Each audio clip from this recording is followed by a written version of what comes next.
How had they come to this? They'd been on so many adventures together. Lapino had talked Reynardo out of prison at least 4 times, and Reynardo had rescued Lapino from at least 2 lynch mobs.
He'd always felt that the rabbit resented him.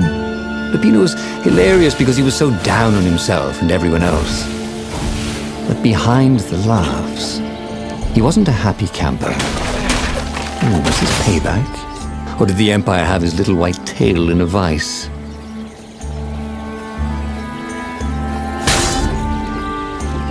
These things really slice like ham.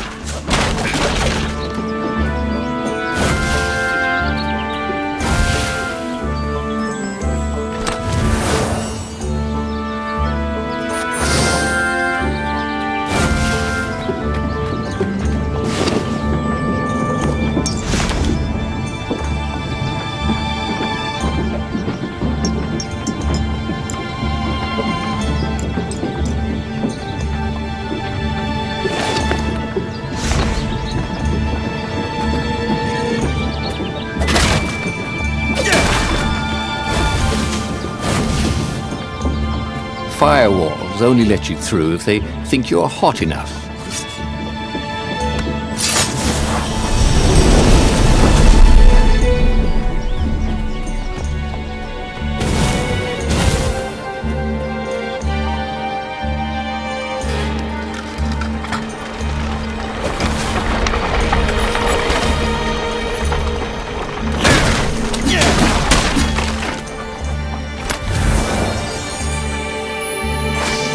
This jewel was more than sparkly.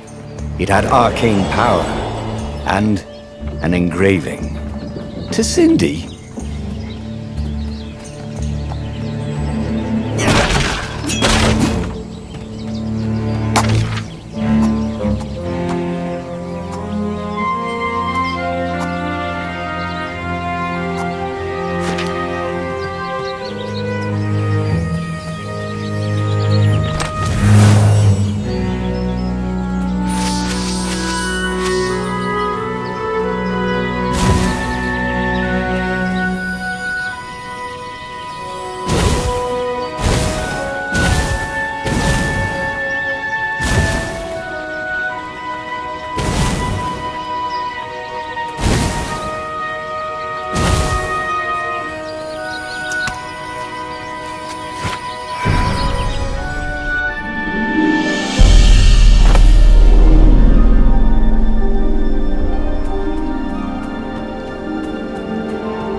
Sorry, mustache, thought Reynardo.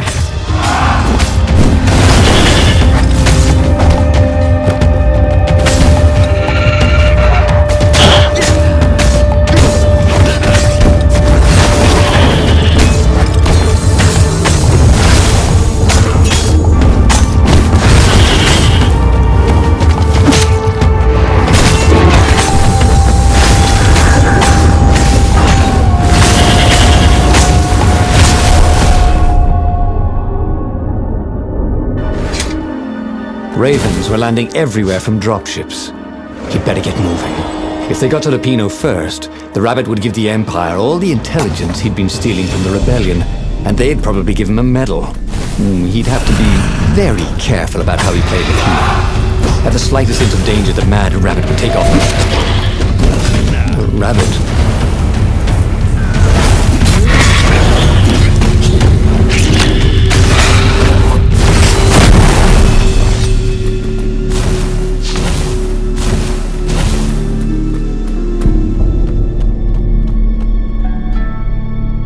Bloody and exhausted, Reynardo finally reached Lapino. The rabbit was practicing shuffling his favorite deck.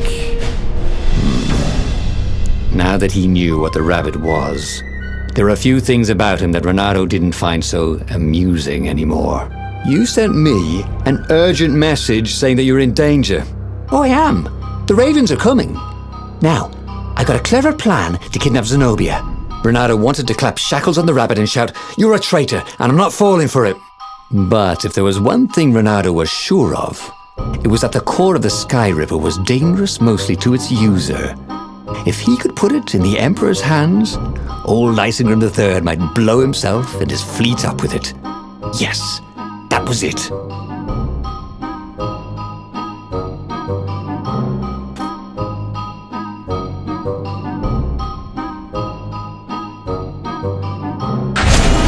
Reynardo felt like a real hero, brave and smart. He told the rabbit all about the Sky Ripper's God's Eye core. "I'll go get the core while you attack Zenobia," he told the rabbit. "Wait, I've an even better idea. I'll get the core and you attack Zenobia," said the rabbit. "Right, yeah, that is better," agreed Reynardo. Perfect. The traitor would make sure the Emperor got the core. Now Reynardo just needed the Emperor to use the core.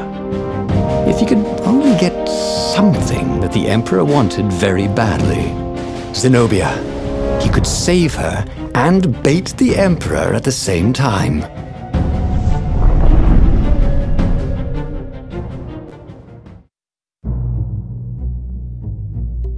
Right. Now, all Reynardo had to do was fight his way through Zenobia's invading troops, sneak onto her ship and into her bedroom, and kidnap her without any of her dozens of guards alerting her. Then, he would rely on her love for him to convince her how evil her father was, so she'd run away with him instead of going back to her father, who was going to blow himself up. It did sound a little risky. But Reynardo had a feeling it would work out somehow. It always did.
Had that door been opened before?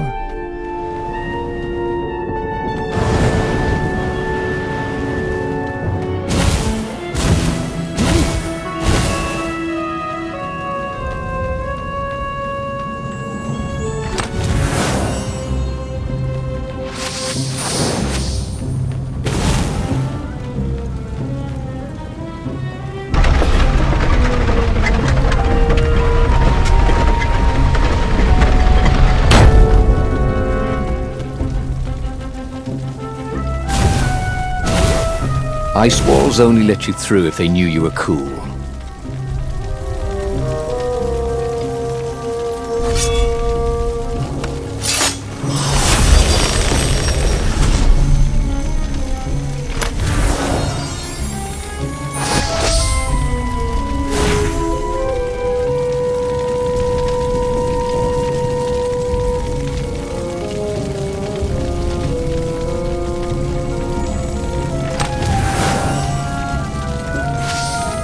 Reynardo wondered what he could make with all this ore and essence. Oh, right. Probably a sword.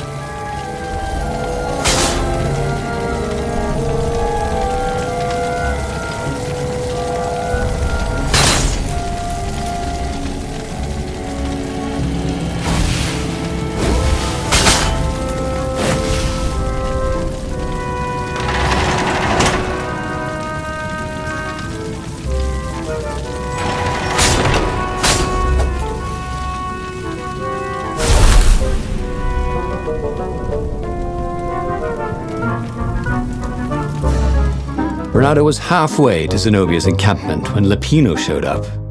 He was disheveled and distraught. They jumped us. I barely got away.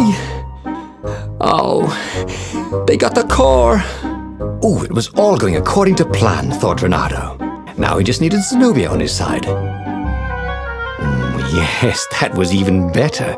The Iblis stone. Zenobia could get it. And then the Emperor would have to pursue them. Wait. No.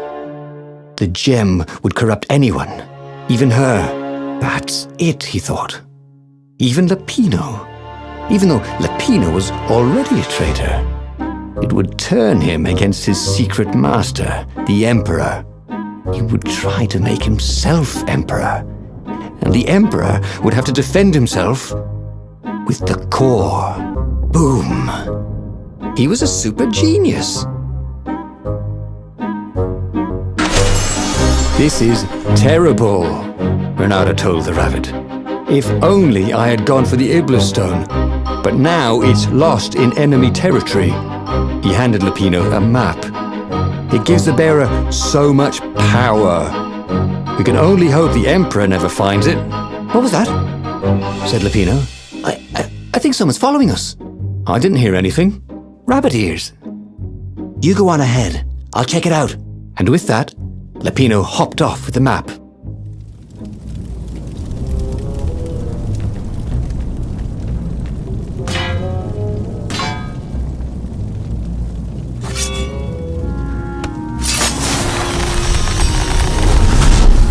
I wonder what happens if I go that way.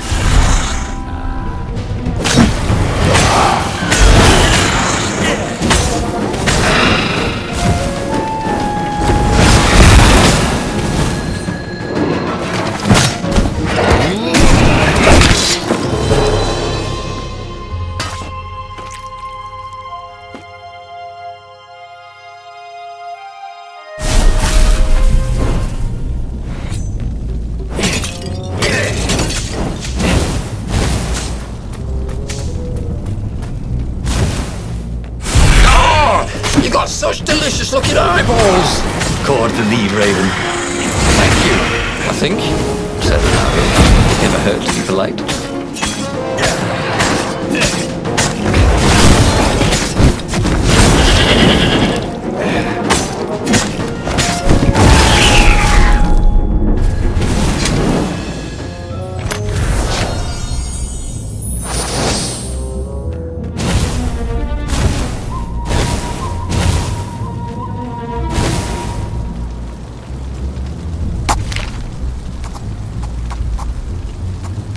Every day he was getting better and better.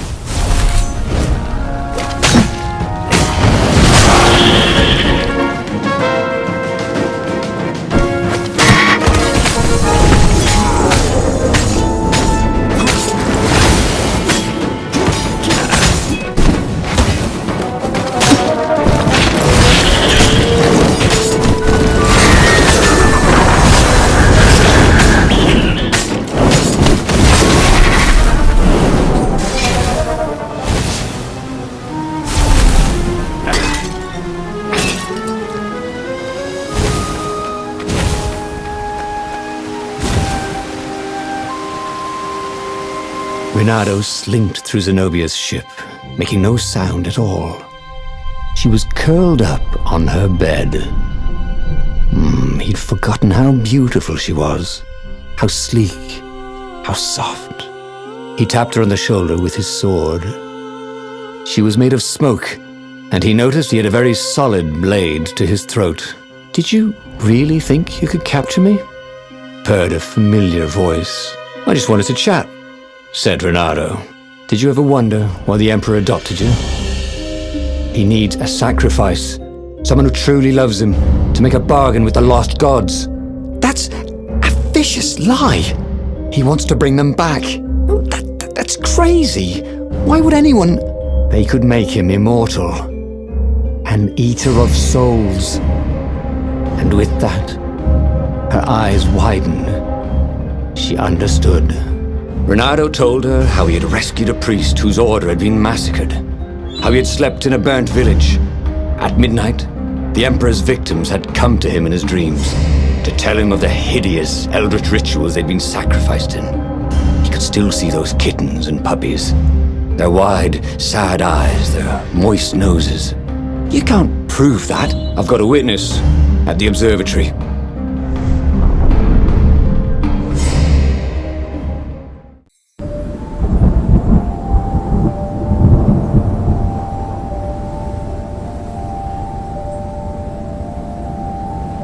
He couldn't tell her, not yet, why he was really here. He didn't want her to be anywhere near the fleet when her father blew himself and the Pinot up. So he told her about how the Emperor's obscene rituals had raised ancient artifacts out of the land. How he'd followed the appalling trail of the hideous horrors His Majesty had perpetrated for the sake of his own immortality. "Any of this ring a bell?" he said. He told me it was all lies. "You've always known when I was lying. I always hated that about you," said Reynardo. The rebellion had started after atrocities that the Empire hushed up. Reynardo had rescued a priest whose order had been massacred for one book. He had slept in a burnt village. Dead kittens and puppies had come to tell him what the Emperor had done to them.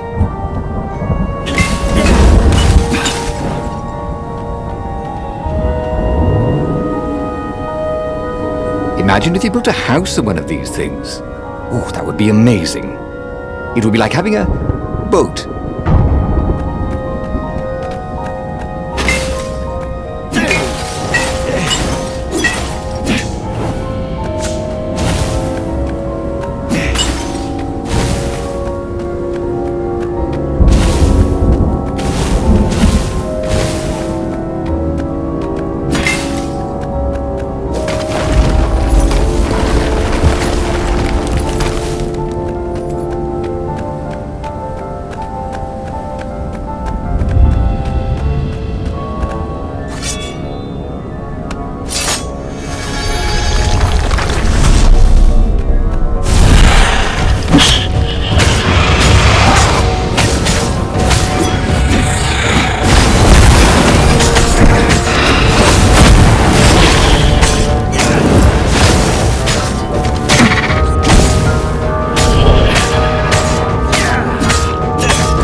Don't you think I'd know if my father started practicing black magic? Why? Would you join in? No. I'd destroy his books and I'd... Oh, God. Okay, you're not completely wrong. They've resurrected one of his victims. Well, look, it's not exactly alive, but it can talk. A true witness, she said.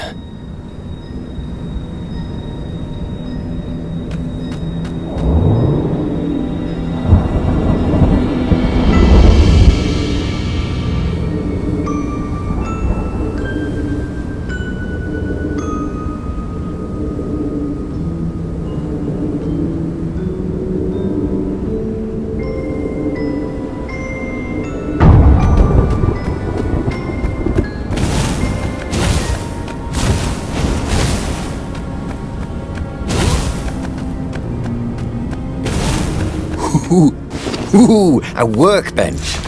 Did he have any jewels he hadn't tried out? He had.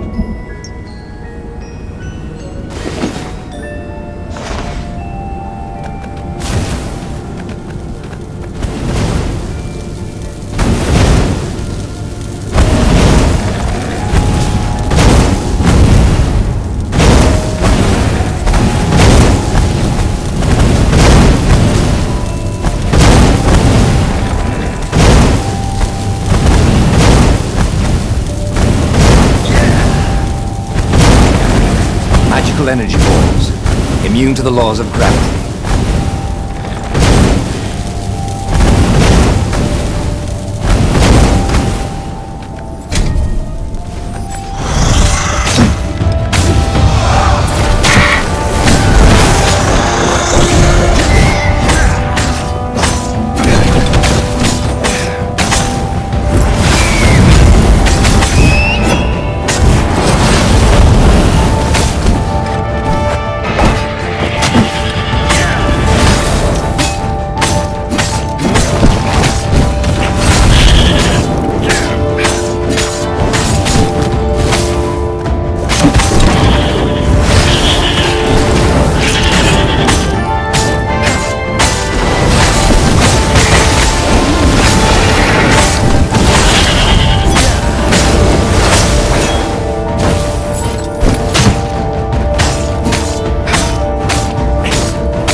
Imagine getting a horse up in one of these things. It would be cursing a blue streak.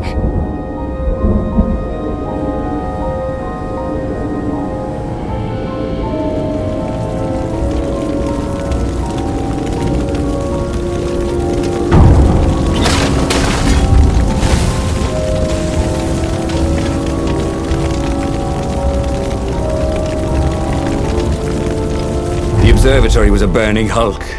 Dead scientists and black feathers everywhere. The ravens had taken special care to burn the reanimated witness to cinders. Zenobia stared at the carnage. He didn't want me to hear the witness, did he? I guess not. What's your plan? She asked. So, Reynardo explained his brilliant gambit. Sending Lapino to get the Iblis stone, become super powerful and corrupted, provoke the Emperor into using the core against him, thus blowing up both of them, and hopefully the fleet too. Let me visit your council, she said, shaken. I want to help. Could he really trust her?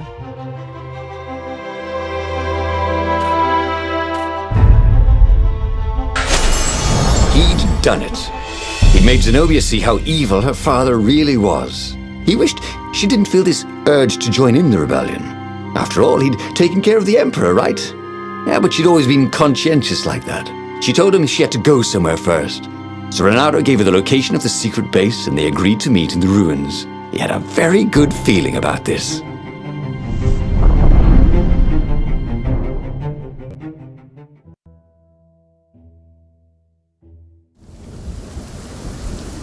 What had Zenobia gone off to do?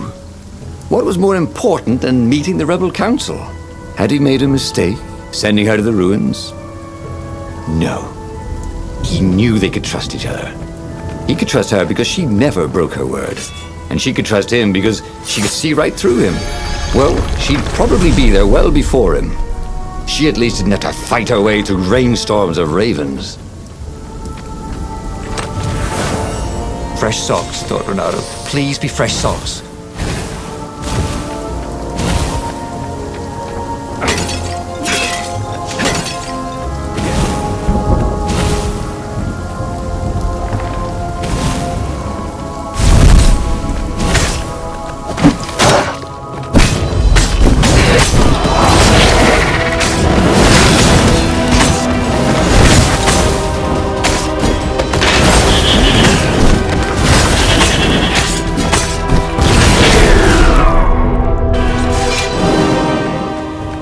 He missed her. Not Zenobia.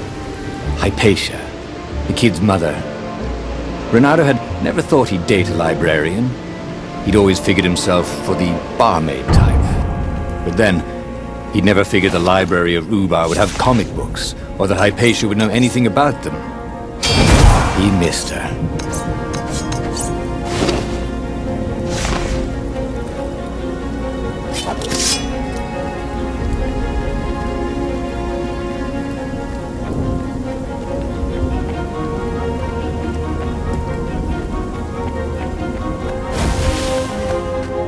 Look, it's not personal, but your smell is horrible.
As he came around the bend, there was Lupino, unconscious on the side of the path, and Reynardo could smell a familiar, sweet, smoky scent.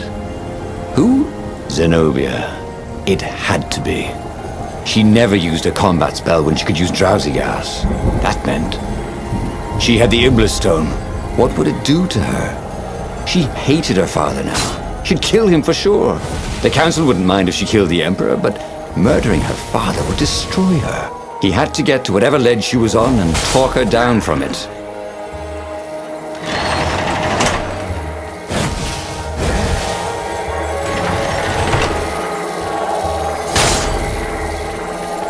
Two eyes, good. One eye, dead.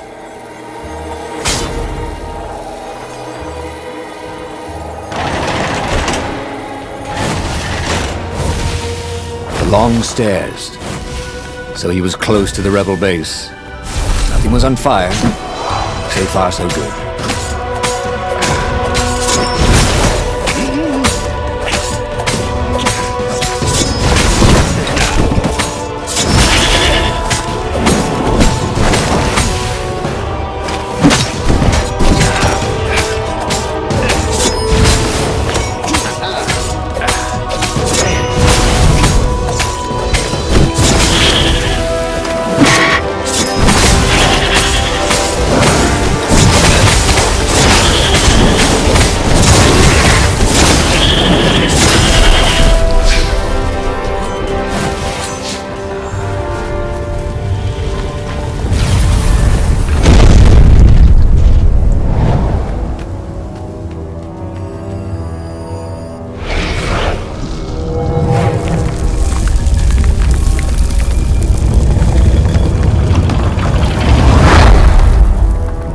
Everyone in the council chamber was dead. Zenobia stood shivering in the courtyard, drenched in blood. Why? He managed. They started arguing with me. I lost my temper and I wanted their blood. Well, not me. The stone did. Why did you take it from Lupino? I had a plan. You had a stupid plan, she said. I'm going to go kill my father now. No, you can't. You'll just take his place. You'll become worse than him. Get out of my way, or I'll kill you too.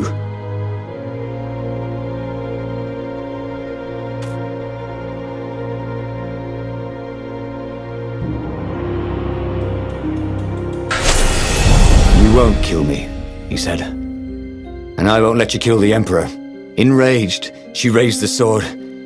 You hate him too? He could sense the Iblis Stone, yearning for his death. But she didn't strike. If you kill him, he'll destroy you. I know you. Shut up! She shouted, her sword trembling. I won't lose you again. Not for anything. Get away from me! he said, and he was very close. I can't lose you again. And he was in reach of her sword now. I hate him! I hate you too! I love you, he said for the very first time. And then she was weeping. He was holding her. The sword had dropped from her hand. He glanced at the Ibla stone. It was no longer the black of the void. It looked like coal. No, it glowed like a cinder. It was crackling, burning, crumbling into ashes. You've always loved me, haven't you? She said. She was weak. The stone had taken so much from her. Always, he said. She staggered as he helped her up. Let me take you away. Where? The island of Avalon. The sisters will heal you. He'll follow us. Then we need the Farfarer, the fastest ship in the Empire.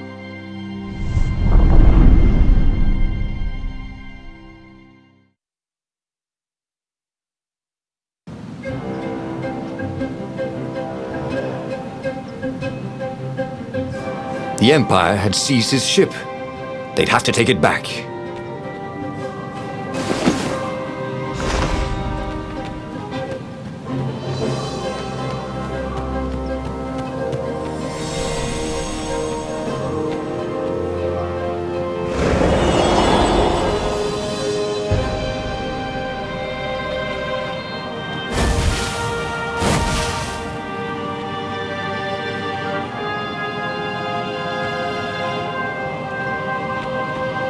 The mysterious sword from the east made you so fast you could catch a fly with your chopsticks.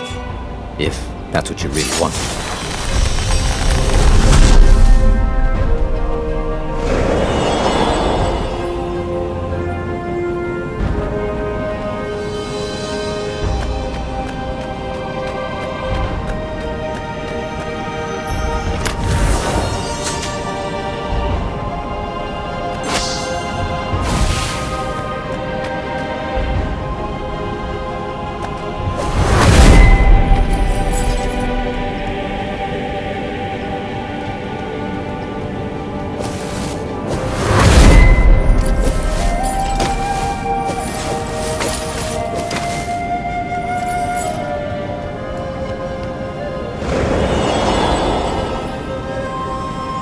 There it was, his beautiful skycraft, the Farfarer. They would fare very far indeed, beyond the Empire, beyond the reach of the Empire, to the mystical island of Avalon.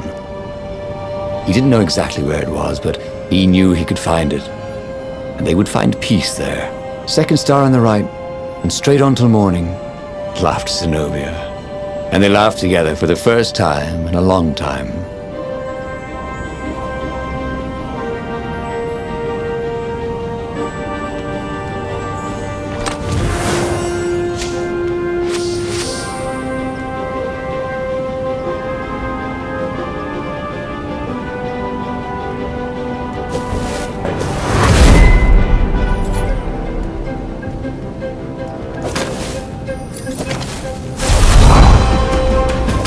So close to you.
But they did not go unnoticed.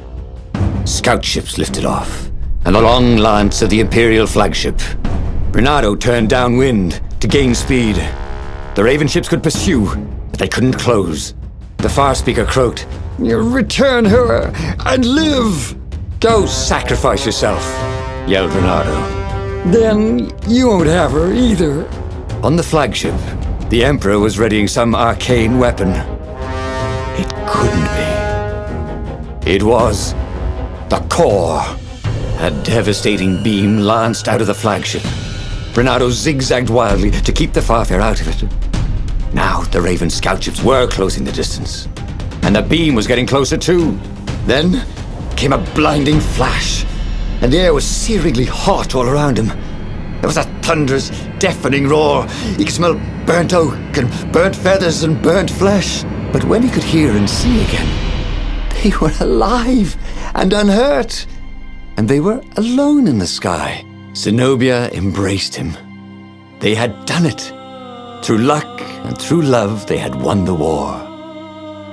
"Avalon, here we come," he said as he held her arms wide in the prow of the boat and let her feel its speed. Maybe the real Avalon is wherever we're together, she said. And so, after a bit of an argument, Reynardo and Zenobia went to one of the two Avalons. The one shrouded in mists, or the one in their hearts. But which one they went to, I'll never tell. He'd done it. He'd forged his own destiny. Well, he hadn't actually done it, but he knew what he would do. Reynardo smiled at the book. He practically wanted to kiss it. The kid's sacrifice hadn't been in vain. He'd saved the book and saved the world. Reynardo owed him and his mother so much. Reynardo lowered the mainsail and let the Farfarer shoot forward in the breeze. Second star to the right, and straight on till morning. This time, he would win.